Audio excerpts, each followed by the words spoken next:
Guys, welcome to logical study YouTube channel. तो चलिए आज हम पढ़ेंगे पाइथागोरस प्रमेय, पाइथागोरस थ्योरम। ये 10th 9th 8th ये सभी क्लासों में पाइथागोरस थ्योरम आती है, ठीक है ना। तो आपको इससे सवाल देखने को मिलेंगे, तो हम आज इसको प्रूव्ड करेंगे, ठीक है ना। जब प्रूव्ड करेंगे तो आपको ऑलरेडी समझ में आ जाएगा कि आप इससे कोई भी सवाल कैसे हल कर सकते हैं, ठीक है ना। और यदि आपको ये इसके सवाल भी हल करना सीखना है कि इससे हम सवाल कैसे हल कर सकते हैं, है ना, पाइथागोरस थ्योरम से, तो इस वीडियो में आप कमेंट कीजिएगा, ठीक है ना। इसका भी हम वीडियो प्रॉपर डाल देंगे।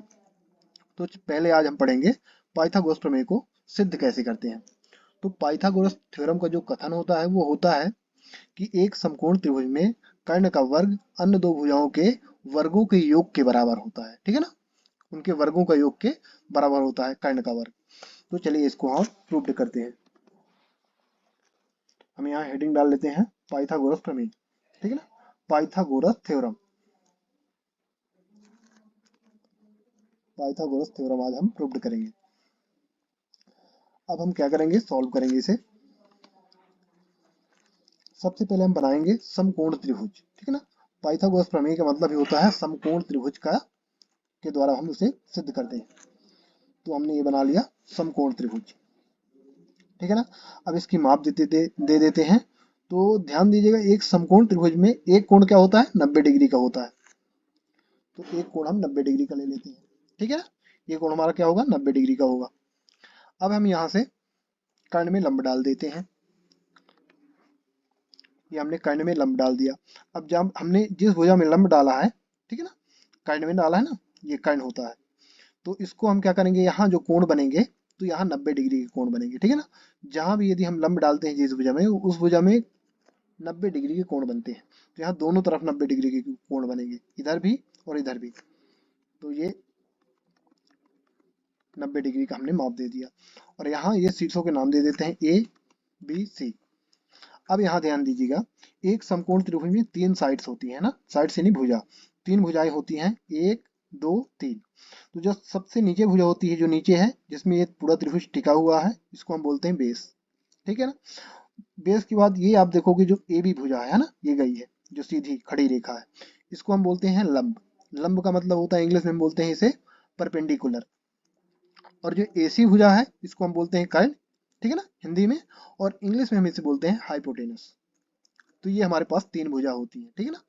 और त्रिभुज के तीनों कोणों का योग क्या होता है, 180 डिग्री होता है, ध्यान दीजिएगा।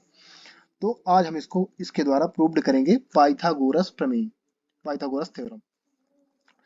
तो सबसे पहले हमें जो मालूम है वो लिख लेते हैं, ठीक है ना। ये हमने 90 डिग्री दे दिया बी कोण। अब हमें मालूम क्या है, दिया है हमारे पास ए बी सी त्रिभुज ए बी सी, जिसमें बी कोण क्या है, 90 डिग्री, मतलब यानी समकोण है ये, ठीक है ना।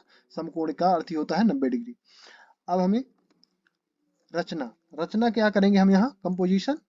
हमने क्या किया है, बीडी लंब मिला, बीडी लंब डाला है एसी पर, ठीक है ना, हाइपोटेनस पर हमने लंब डाला है बीडी। तो यहाँ लिखेंगे बीडी लंब एसी, ये लंब का साइन होता है। अगला लिखेंगे कि अगला हमें क्या करना है, जो सिद्ध करना है, ठीक है ना। पाइथागोरस का कथन ही हमें सिद्ध करना है। तो हम उस कथन को क्या करेंगे, मैथमेटिक वे में इसको लिखेंगे यहाँ। तो कर्ण का वर्ग बराबर अन्य दो भुजाओं का वर्ग। अन्य दो भुजा कौन सी है, लंब और आधार, बेस और परपेंडिकुलर। तो कर्ण का वर्ग यानी एसी का स्क्वायर इक्वल लंब यानी बीसी का ए बी का स्क्वायर प्लस योग है ना, योगों के बराबर होता है। तो योग यानी प्लस बीसी का स्क्वायर, ठीक है ना। तो ये कर्ण हो गया। कर्ण का वर्ग अन्य दो भुजाओं के वर्गों के योग के बराबर होता है, वर्ग भी है और योग भी है, तो उनके बराबर होता है। इसको हमें प्रूव्ड करना है। अब हम क्या करेंगे, यहाँ एक बड़ा वाला त्रिभुज लेंगे और एक ये दो आप देख रहे हैं छोटा सा त्रिभुज दिख रहा है। एक त्रिभुज है ए बी सी और दूसरा हमारे पास ए डी बी, ठीक है ना। इन त्रिभुजों को हमें क्या करना है, समरूप करना है। तो हम यहाँ त्रिभुज लेंगे, ठीक है ना, लिखेंगे उपपत्ति। उपपत्ति को हम बोलते हैं कंप्लाइंस, कंप्लाइंस, ठीक है ना। तो त्रिभुज ए बी सी एवं त्रिभुज बी ए डी बी, ठीक है ना, ए डी बी, इन त्रिभुजों को हम क्या करेंगे, अब समरूप करेंगे। ये जो बड़ा वाला त्रिभुज है और ये एक छोटा त्रिभुज दिख रहा है आपको, ए डी बी, ठीक है, इनको हम समरूप करेंगे। तो समरूप कैसे करेंगे, हमें मालूम है कि कोण बी और कोण डी बराबर है, ठीक है ना। तो यहाँ लिखेंगे हम कोण ए बी सी बराबर कोण A D B equal to 90 degree, ठीक है ना।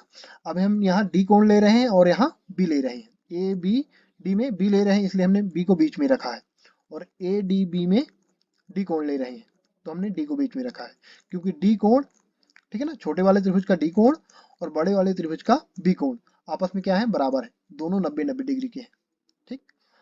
अगला क्या करेंगे हम, अगला लिखेंगे कोण ए बराबर कोण ए जो उभयनिष्ठ है, जिसको हम बोलते हैं इमरजेंट, ठीक है ना।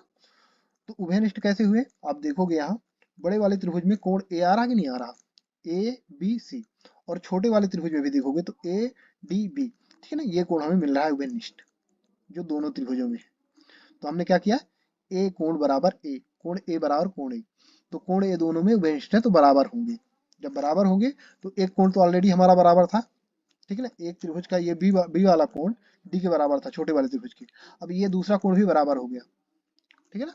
तो ये त्रिभुज क्या होगा, समरूप, तो ये ए एंगल एंगल समरूपता कहलाएगी।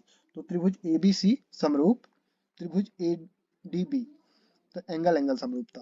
अब हम इसको ऐसा भी पढ़ते हैं कि जब दो, एक त्रिभुज के दो कोण क्या होते हैं, समरूप होते हैं, तो तीसरा कोण अपने आप क्या होगा, बराबर होगा, ठीक है ना।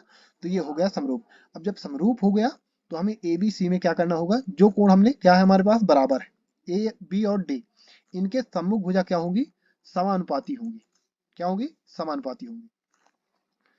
ये प्रमेय का ही कथन है ना, ए समरूपता का, ये प्रमेय का कथन है, एंगल एंगल समरूपता का। तो ये भुजाएं क्या होंगी, समानुपाती होंगी।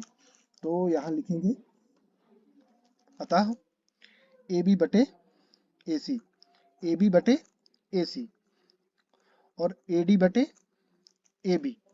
अब ये कैसे आया, ए बी सी में, ए बी सी में कौन सा कोण है, बी कोण, ठीक है ना, बी कोण।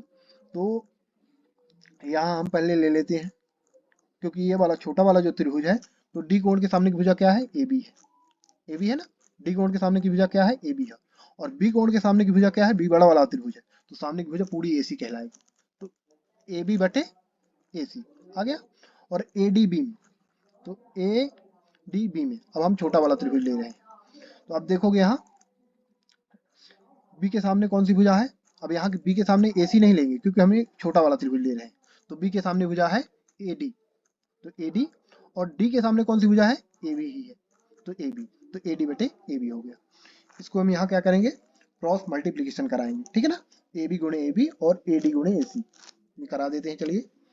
तो हो जाएगा ए बी गुणे ए बी यानी A B square equal to A C गुणे ए डी बराबर, सॉरी ए सी और ए डी का गुणा हो गया, ठीक है ना, मल्टीप्लाई हो गया, और ये आ जाएगा हमारा फर्स्ट समीकरण। अब इसी प्रकार जिस प्रकार हमने ए बी सी और ए डी बी को समरूप किया है, इसी प्रकार हम इसको समरूप करेंगे, ए बी सी और बी डी सी, ये वाला त्रिभुज नीचे वाला, इसको भी हम क्या करेंगे, बड़े वाले त्रिभुज के समरूप करेंगे।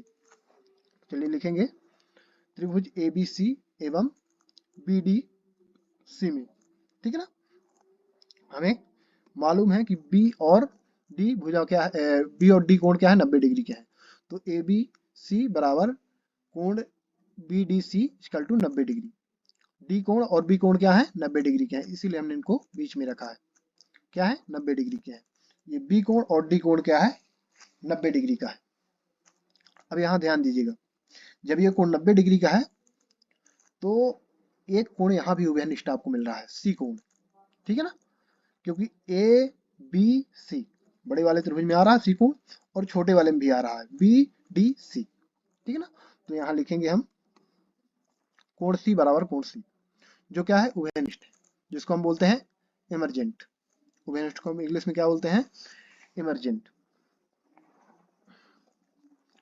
अब हम इसको यहाँ लिखेंगे, जब ये बराबर है तो दो कोण क्या हो गए, बराबर हो गए, एक कोण बी और डी बराबर है, और दूसरा सी, और इसमें भी सी बराबर है, इसमें भी, जो उभयनिष्ठ है, तो दोनों कोणों में बराबर आएगा, ए बी सी और बी डी सी में, दोनों त्रिभुजों में ये कोण भी बराबर हो गया, सी जो उभयनिष्ठ है। तो यहाँ ए बी सी समरूप बी डी सी, ठीक है ना, ये समरूप हो गए, जब समरूप हो गए तो क्या होंगे, कोणों की सम्मुख भुजाएं क्या होंगी, समानुपाती होंगी। तो यहाँ भी ले लेते हैं, अतः BC बटे AC बराबर DC, सॉरी हाँ DC बटे BC। अब ये कैसे आया, आप यहाँ देखिएगा ABC में, ठीक है ना, ABC में ये वाला त्रिभुज ले रहे हैं, तो D के सामने की भुजा लेंगे, ठीक है ना, D के सामने ये D कोण है ना जो B के बराबर, तो D के सामने कौन सी भुजा है, BC है, और B के सामने ये पूरी भुजा लेंगे, क्योंकि AC क्यों ले रहे हैं, क्योंकि B बड़ा वाला कोण ले रहे हैं, तो B के सामने AC है, तो BC बटे AC आ गया।